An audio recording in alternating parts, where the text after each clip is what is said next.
Yo, what is up, internet people? Today I'm going to try and replace my alternator in my GS300. I noticed my battery light kept coming on while I was driving yesterday, so I went and picked up this from O'Reilly's. Brand new alternator. Could have went to the junkyard and pulled one, but probably couldn't make it there on just the battery alone.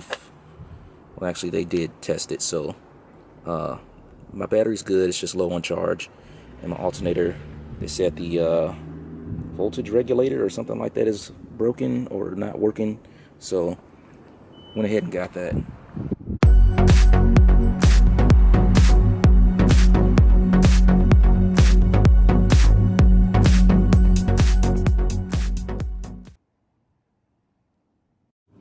Okay, so here we are in the engine bay. First thing you want to do is disconnect the negative terminal on the battery and make sure that it's not going to be touching anything. And then the next thing you want to do is make your way over to the belt system. So see, I already took the belt off already, but if yours is on there, there's a little nub right here, and that's a 14 millimeter. So what you want to do is put a socket on that and probably get a longer bar than what I have. I used a breaker bar, I guess, but you're going to push that, and then that's going to push you can probably see it moving. It's going to push the pulley tensioner that way so you can loosen the belt, and then when you pull that back far enough, slide the belt off and then set that aside. Then what you're going to do is disconnect some of these connectors here. So this one here, I disconnected that one. I'm going to pull that off, set it to the side. And then this one right here, there's like a little, I guess, tab you push in on this side. So you're going to push that in and then pull it out. That one comes out. And then this one here, I already took mine off, but it looks like that. It has that little cap over it. So what you're going to do is you're going to pull that rubber cap off, slide it back, and then this is a 12 millimeter nut right here. You're going to loosen that one up, and then that's going to come off. Set that aside, and then you can pull this connector off right here. Okay, now I'm going to try and take the alternator off. I have everything disconnected from it, I think. So the next thing to do is loosen this bolt right here, which I have done already. I just used a 14 millimeter wrench here, and I couldn't get my socket past this pulley, so I used that wrench plus another one like that, and I just keep it straight, but you kind of get the picture. It gives me a little bit more leverage so I can actually get that off, but it's doable using that method right there. Alright, so now I'm going to try and get to the bottom bolt, and it's underneath that pulley there.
Okay, after a little persuasion, we got it to come out.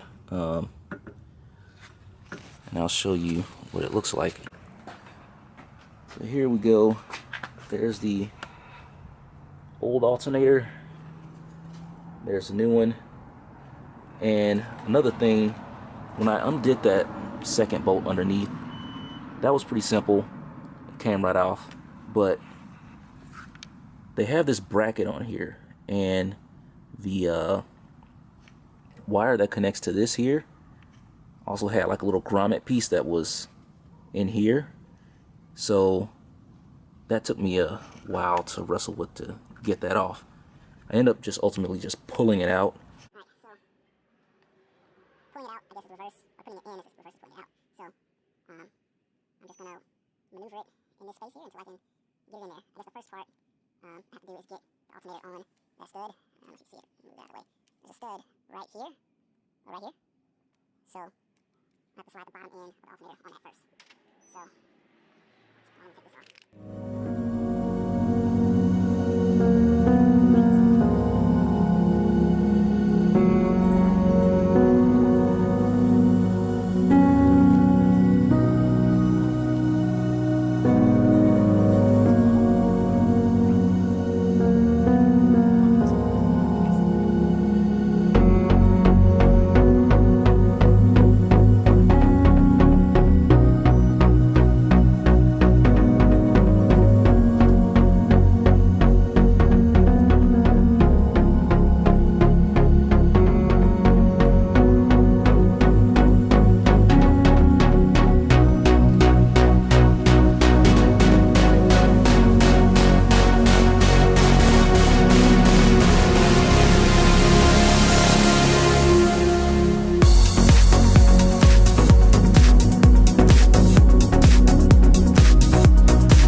everything's in. 1, 2, 3.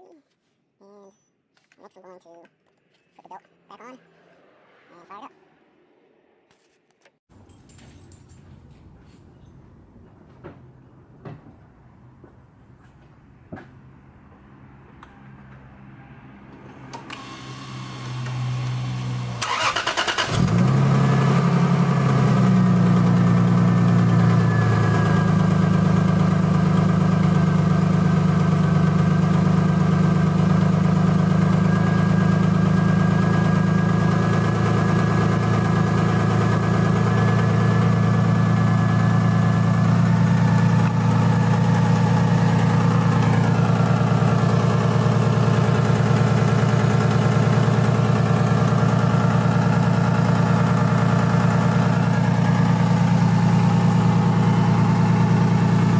Like it's running fine, so I'm gonna go ahead and take it for a drive and make sure the battery light doesn't come on anymore.